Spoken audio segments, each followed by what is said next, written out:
कार्तिक आर्यन और Kiara Advani starrer film भूल Bhulaiyaa 2 blockbuster hit साबित हुई है।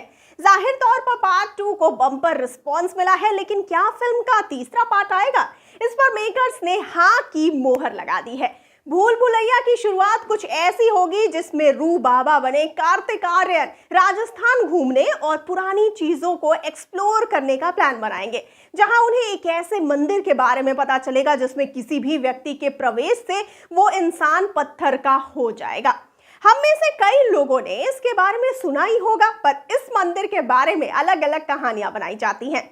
इस मंदिर के बारे में ऐसा कहा जाता है कि शाम ढलने के बाद इस मंदिर में कोई रुकता नहीं है और इसके आसपास घूम भी नहीं सकता, क्योंकि जो भी इसके अंदर या आसपास शाम ढलने के बाद जाता है तो वो इंसान पत्थर में बदल जाता है। इसमें कितना झूठ या कितनी सच्चाई है, ये जानने के लिए रू बाबा उस मंदिर को घूमने जाने की बात करते हैं। इसकी शूटिंग किराडू मंदिर में होगी, जो राजस्थान के बाड़मेर जिले के हाथमा गांव में स्थित है, जिसे 11वीं शताब्दी में बनाया गया था। ये मंदिर इतना सुंदर बना है कि इस मंदिर को राजस्थान का खजुराहो कहते हैं, लेकिन 900 साल पुराना ये मंदिर की तरफ कई लोगों का ध्यान नहीं गया है, जिसके कारण ये मंदिर गुमनाम अंधेरों में छिपा हुआ है। ये मंदिर में एक मंदिर शिव जी का है और दूसरा मंदिर विष्णु जी का है। इस मंदिर की दीवारों पर कलाकृतियां बनी हुई हैं, जो आपको इतिहास की याद दिला देगी। इस मंदिर के इतिहास के बाद इस मंदिर के रहस्य के बारे में आपको बताते हैं। वहां के लोगों के अनुसार आज से करीब 900 साल पहले ये किराडू में परमार वंश का राज्य हुआ करता था। उस समय में एक दिन एक साधु अपने कुछ शिष्यों के साथ यहाँ पर रहने को आए थे और यहाँ पर कुछ दिन बिताने के बाद उन्होंने सोचा कि थोड़ा और घूमने का उन्होंने निश्चय किया। एक दिन वो शिष्यों को बिना बताए रात को कहीं पर निकल पड़े। उनके जाने के कुछ दिनों के बाद सारे शिष्य बीमार हो गए और उन्होंने गांव वालों से मदद मांगी, तो गांव वाले लोगों ने उनकी मदद नहीं की। केवल एक कुम्हारिन ने निस्वार्थ भाव से उनकी सेवा की, जिससे उनका स्वास्थ्य ठीक हो गया।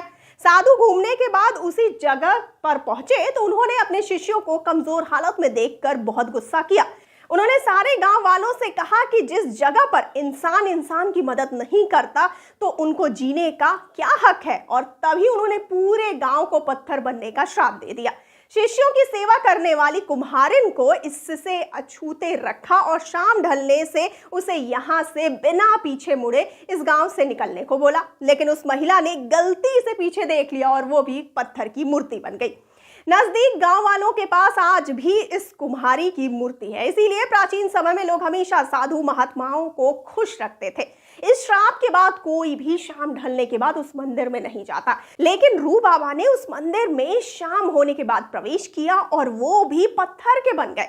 बस फर्क इतना था कि वो आधे यानी धड़ से लेकर नीचे पैरों तक पत्थर के बन गए थे और बाकी वो इंसान ही थे। अब रूहान को मदद की जरूरत थी, लेकिन वो हाथ का इस्तेमाल ही नहीं कर पा रहा था, क्योंकि उसके आधे हाथ पत्थर के बन गए थे, जिस कारण वो फोन भी नहीं चला पा रहा था। तब उसने चिल्लाना शुरू किया, लेकिन रूहान की आवाज सुनकर सबसे पहले कौन आएगा? हमें कमेंट सेक्शन में अपनी राय जरूर बताइए और जाते जाते इस वाले वीडियो को कर दीजिए लाइक और शेयर और चैनल को सब्सक्राइब करना बिल्कुल ना भूलिए और मुझे यानी श्रुति को दीजिए इजाजत। नमस्कार।